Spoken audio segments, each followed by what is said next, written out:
Patrick Kluivert dan PSSI nggak ada waktu lagi untuk bulan madu. Langsung buktikan minimal 7 poin karena apa? Karena jika ini gagal, PSSI yang harus bertanggung jawab. Terima kasih. Baik. Arya Sinulinga, sedang menjadi juru bicara PSSI, bersuara di beberapa stasiun televisi. Dan masih seputaran membahas polemik pemecatan Sintayong.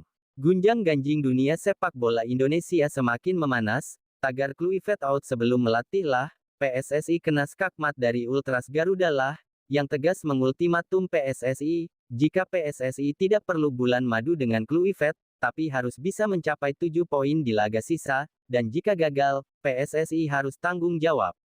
Ngeri bosku. Ultimatum yang singkat padat mewakili seluruh rakyat sepak bola Indonesia.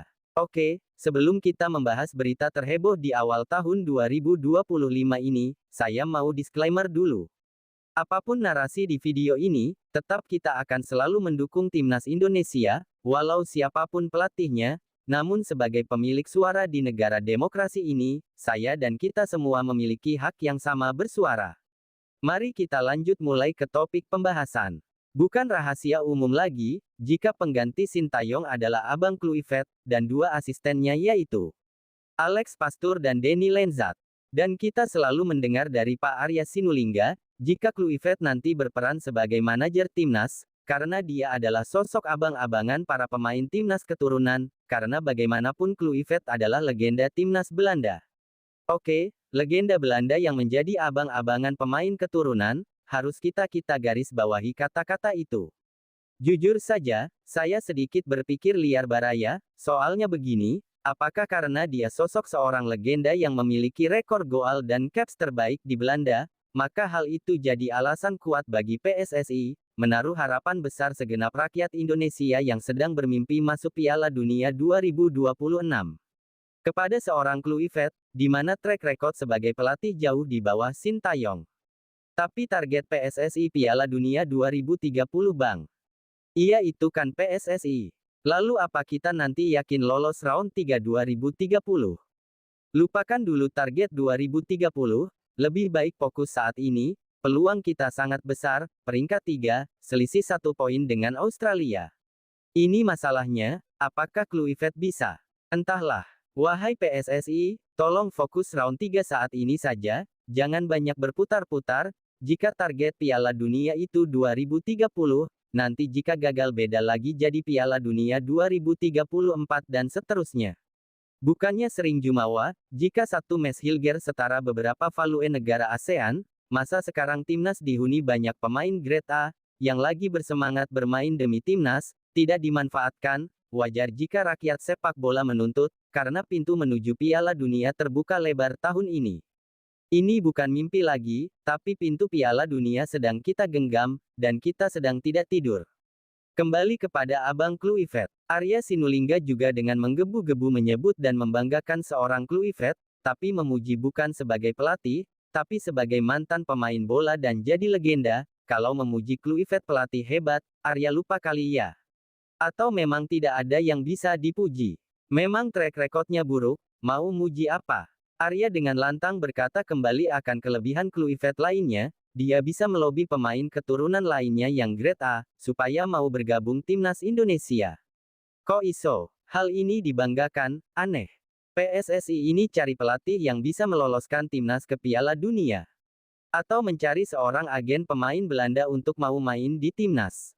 Apakah hanya karena Kluivert seorang legenda di Belanda, dan mampu melobi pemain keturunan untuk masuk timnas Indonesia, maka dia layak menjadi pelatih timnas Indonesia? Silakan kalian jawab di kolom komentar, kawan. Lantas karena hal itu sebagai seorang legenda dan bisa merangkap agen, maka dia menjadi pilihan tepat. Jangan-jangan track record Kluivert sebagai pelatih tidak PSSI nilai. Negara mana yang mendatangkan seorang pelatih, dan membayarnya dengan miliaran, hanya demi menjadi seorang abang-abangan di locker room, dan seorang agen pemain. Soal prestasi digantungkan kepada sebuah kata, mudah-mudahan. Arya Sinulinga juga begitu yakin, jika Kluivert ini mampu membuat locker room pemain timnas menjadi lebih baik, karena suasana locker room adalah kunci utama dalam sebuah pertandingan. Lah, belum tentu juga toh. Siapa tahu setelah dia melatih, para pemain malah semakin ngaco, apalagi buat pemain lokal, mereka sudah begitu dekat dengan Sintayong, pasti saya yakin pas melawan Australia nanti, mereka akan sedikit down, karena melupakan kenangan itu sulit bos, apalagi tahu sendiri, mereka begitu dekat dengan Sintayong, bahkan pemain seperti Struijk, Hubner, Jenner, mereka akan merasakan perasaan yang sama juga.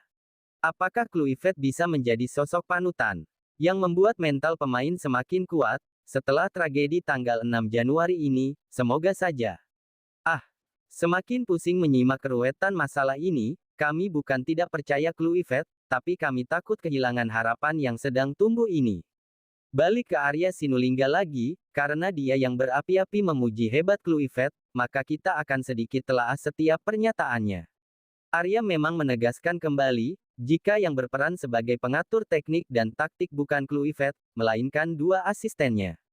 Dan kembali, Arya begitu yakin jika dua asisten ini sangat hebat. Memang hebat sih jika dibandingkan track record dari Abang Kluivert itu sendiri, karena Alex Pastoor membawa beberapa tim masuk ke Eredivisie Belanda. Tapi Arya lupa juga, ini bukan melatih sebuah klub, dan apa ketika dia melatih di Eredivisie, apakah tim yang dia latih bisa bersaing di Liga Utama Belanda itu? Bisa membawa masuk Eredivisie belum tentu bisa membawa lolos timnas Piala Dunia, tekanan sebagai peracik sebuah tim nasional beda dengan klub, bos. Namun ternyata, dua asisten pelatih nanti itu, bukan rekanan setim yang biasa sepaket dengan Kluivert, tapi mereka ini karena usulan permintaan atau mungkin salah satu syarat dari Erick Thohir kepada Kluivert. Ia meminta jika dia akan memilih sendiri asisten buat Kluivert. Dalam menyikapi hal ini sepertinya Erick Thohir sepertinya ada keraguan kepada Kluivert, makanya dia memilih sendiri asisten pelatih, di mana track recordnya jauh di atas Kluivert. Aneh juga, asisten lebih hebat dibanding kepala pelatih. Baru di Indonesia kayaknya terjadi, rekor lagi coy. Yang saya renungkan gini, jika era Sintayong adalah miskomunikasi antara pelatih dan pemain, nah era Kluivert miskomunikasi antara ego kepala pelatih dan asisten pelatih. Apakah itu bisa terjadi? Tentu saja bisa, di mana seorang asisten pelatih yang memiliki pengalaman dan track record lebih baik dari kepala pelatih, sering terjadi konflik. Mana ada kepala pelatih mau didikte asisten pelatih? Kalau ada juga, buat apa dia jadi kepala pelatih dan dibayar mahal? Jika itu terjadi, blunder kali kedua buat PSSI. Ada yang menarik di sebuah podcast, channel Sport 77, Justinus Laksana memiliki sebuah dugaan, dia berkata, sepertinya, jika tadinya PSSI melirik Van Gaal, namun Van Gaal menolak, dan Kluivert ini adalah usulan Van Gaal, dikarenakan Kluivert itu dekat banget sama Van Gaal, mereka pernah kerjasama, dan karena usulan Van Gaal, maka Erick Thohir mempertimbangkannya, kurang lebih seperti itu, silahkan cek saja di podcast Sport 77. Sekarang kita paketum Erick Thohir, dan mari kita sedikit menduga-duga, kenapa dia memilih Kluivert ditambah dua asisten yang dia pilih sendiri. Jawabannya, Erick Thohir ragu kepada Kluivert. Pastilah, Erick Thohir pasti sudah tahu rekam jejak Kluivert, namun kenapa dia tetap memaksakan Kluivert sebagai pelatih? Sepertinya tidak ada opsi lain, di mana pelatih Belanda yang siap dengan serentak melatih timnas, kebetulan Kluivert lagi kosong, ya, daripada tidak ada, ambil saja, berjudi nasib. Namun cerdiknya Erick Thohir di sini, ada satu cara aman buat menutupi keraguannya, yaitu dia meminta kepada Kluivert jika soal asisten pelatih dan pengamat data, harus dari pilihan dirinya, dan Kluivert sih gak masalah, karena dia juga sadar, jika kualitasnya sebagai pelatih masih diragukan, maka diambillah Alex Pastoor dan Denny Lanzat, sebagai pengatur taktikal dan data. Erick Thohir gak mau rugi dong, jika Kluivert gagal, tinggal ganti oleh Pastoor. Tapi tak tahulah, pusing, pokoknya komen saja di kolom komentar Baraya.